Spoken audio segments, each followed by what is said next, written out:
Praise the Lord मु राजू नंद grace for India ministry तरफ समस्त को ए नुआ वर्षर अभिनंदन और नमस्कार जनाए।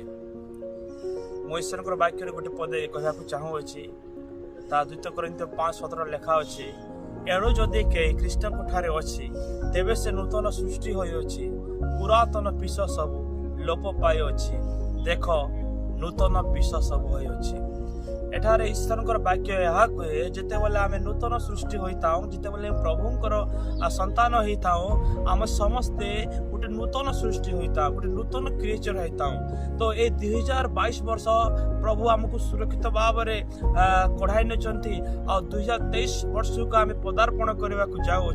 तो आज आम निजक परीक्षा करार अच्छी आम कहूँ आम एत वर्षर ख्रीष्टान 20 वर्षर ख्रीष्टान 30 वर्ष ख्रीष्टान किंतु जदि आम पाखे नूतन स्वभाव है ना ताहले आम प्रभु को जानी ना। वाक्य कहे जहन तार 14:15 जो माने मते प्रेम करती से माने मोर आज्ञा पालन करिवे।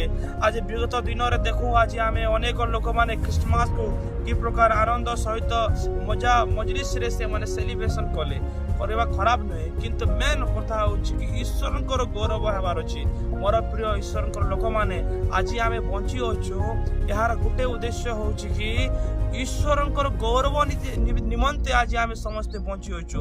आज जो प्रभु आज आमान को निर्माण कले तैयारी कले गोटे अर्थ होची आमे भावी तो गीत गाइबा ए समस्त विषय करबा किंतु ताठार अधिक ईश्वरंकर गौरव निमंते प्रभु मनुष्य मान को तैयारी कले आ आज आमे बंची होछु ईश्वरंकर गौरव निमंते।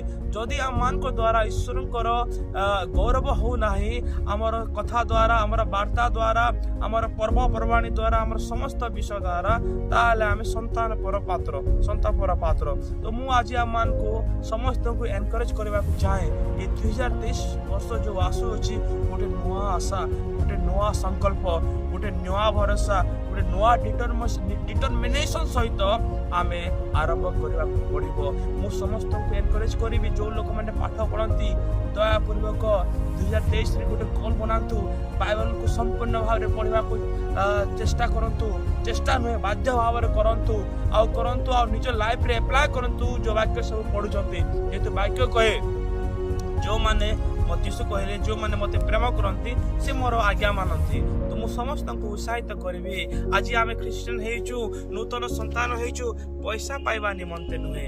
आज अनेक लोक कहंती तुम माने क्रिश्चियन होचो पैसा पाइबा निमंते नुहे किंतु आपण माने जानि छंती आमे पैसा पाइछु ना कोन पाइछु।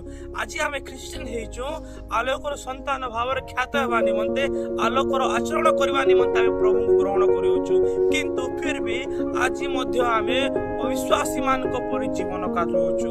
मोर प्रिय आमानकर जीवन द्वारा ईश्वरकर गौरव हेबार अछि। तो ये 2023 वर्ष गोटे निर्णय नेबार अछि जे प्रकार वाक्य कहला पढ़िला एनु जदि के ख्रीष्ट ठारे अछि तेबे से नूतन सृष्टि होछि हमर हृदय परिवर्तन हेबार अछि। किंतु परिवर्तन थाई मध्य आमे अनेक समय जगत लोकमान को परि जगतर आचार व्यवहार करिथाउ ताठारु आमे समस्त दूरीकृत कहि मनर जो नूतनीकरण करिवार अछि ईश्वरकर वाक्य द्वारा। तो मु आउ थरे समस्त को एनकरेज करे जेते लोक मते सुनुचंती ए 2023 वर्ष गोटे आशार आलोक हेबा मु एहा नै कि मु कहि देबी आपण मन आशीर्वाद पाइबे किंतु आपण मन से आशीर्वाद निमंते प्रस्तुत हेबा को पड़िबो व्यक्तिगत भाव रे पारिवारिक भाव रे ताले आमे ईश्वरकर आशीर्वाद प्राप्त हेबा न हेले आमे संतपर प्राप्त हेबा।